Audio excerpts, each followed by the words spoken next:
ये असां एतिराज इन लाइ कयो आहे त हीअ अॼु जा जेका मोटरसाइकिल फुरिजी वई आहे असांजे गलीअ में घर अॻियां बिल्कुलु जेको फैज़ान हैदर मौला बख्श खे बाइटियो आहे उनखां फुरिजी वियो आहे मुंहिंजो कज़न आहे त इहो इन जे करे असां एहतजाज कयो आहे। पुलिस जी नाइली चइजे या त असांजी गफ़लत जी निंड सम्झिजे।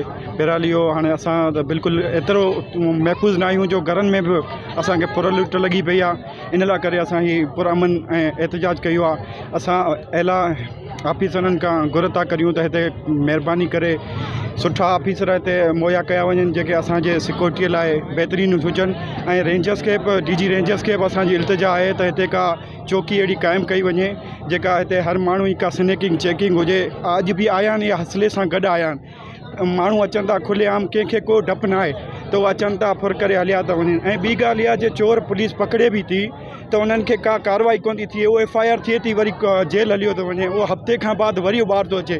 त इहा बि मुंहिंजी अपील आहे आला ऑफिसरनि सां त इन्हनि खे कड़े में कड़ी सज़ा ॾिनी वञे जो वरी अहिड़ो जो ॿिए वारे सोचनि बि न ऐं इबरत जो निशानो बनाए वञे उन्हनि खे त ॿिए वारे को माण्हू फर करे त पहिरीं 10 दफ़ा सोचे। अॼुकल्ह इहो बसि फर जो बाक़ाइदे कारोबार लॻो पियो आहे। जीअं कारोबार हुजे कनि था, उहे जेल वञनि था, जे जलजनि था त उहो हफ़्ते खां पोइ वरी ॿाहिरि पिया फिरनि। त इहा असांजी गुज़ारिश आहे आला ऑफिसरनि सां त इहो असांखे महिरबानी करे तहफ़ुज़ ॾिनो वञे ऐं इन्हनि चोरनि मथां बिल्कुलु अहिड़ी सख़्त में सख़्तु जेको न कार्रवाई कई वञे जो ॿिए वारे न सोचनि।